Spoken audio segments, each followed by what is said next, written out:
It's an easy game I like to call no Miles Garrett, no wins. Um, now I don't think he's the sole reason on why the Browns would win a lot of games or lose a lot of games.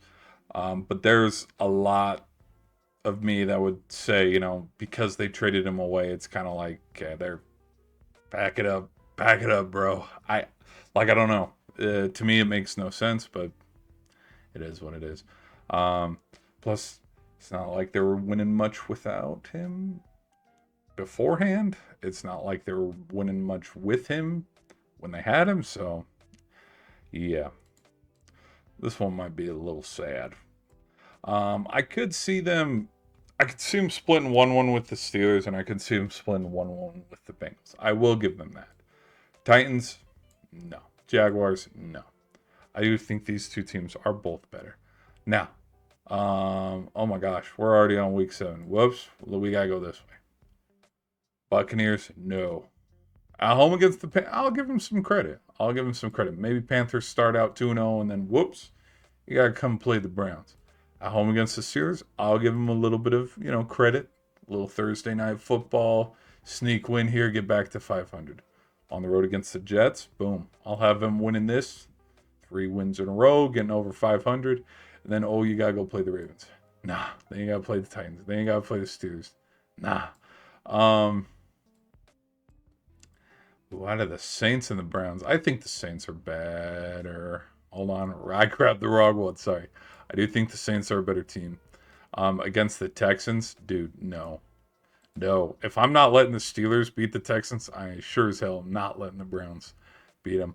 The bye week, I'll give them the winning. No. Against the Raiders, I could see them beating the Raiders. And then at this time, too, in week 12, this is when we're knowing, okay, is Mendoza going to start playing quarterback or are we still with Kirk Cousins? At home against the Bengals, sure. I can have them playing upset. But at home against the Falcons, probably not. At the Giants, probably not.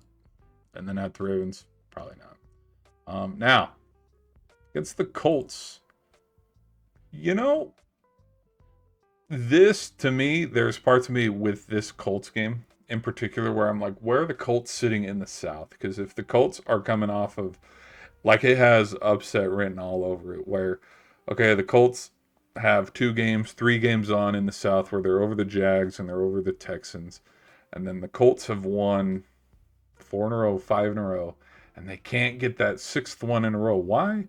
Well, because they got to go play the Browns. And so I'll give them credit here. Let's give them a win. And then the last matchup, damn sure that the Bengals are going to be fighting for a playoff spot. So, no, I'll have them losing this one.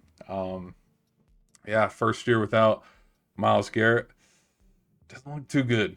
Doesn't look too good. Gonna be honest, the Browns have not impressed me as of late. And I just like there's parts of me. There were a couple handful of games last season where they did, like they beat the frickin' Packers. That surprised me. And then who else did they beat? I think they kept it neck and neck with the Bills until like the fourth quarter.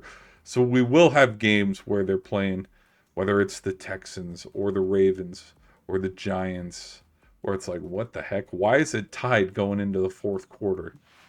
That's probably going to happen because it is the Browns.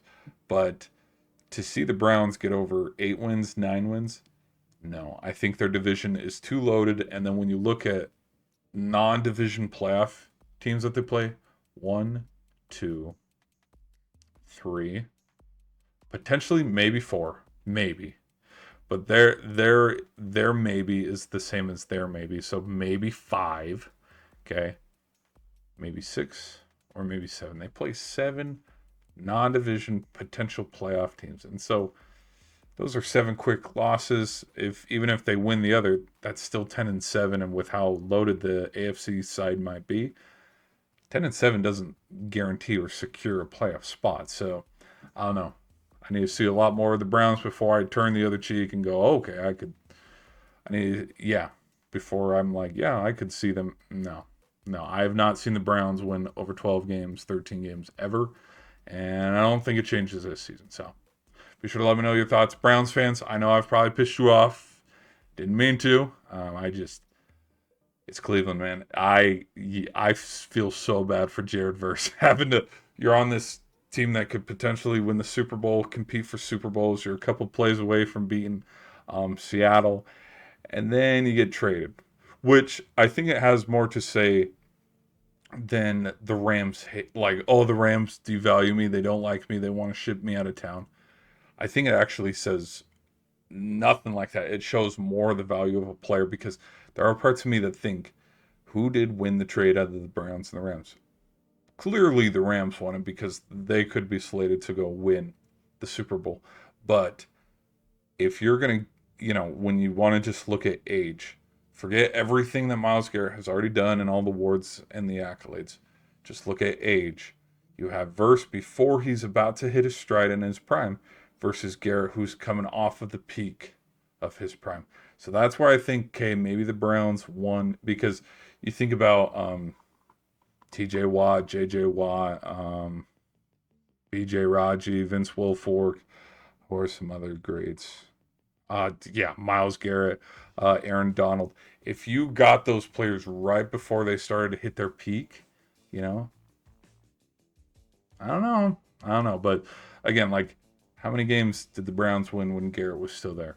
See what I mean? So, anyways, that's how many I have them winning. So let's count here. 1, 2, 3, 4, 5, 6. Oh my gosh, 6 and 11. Yeah, that suits about right. But anyways, guys, I'll see you in the next one.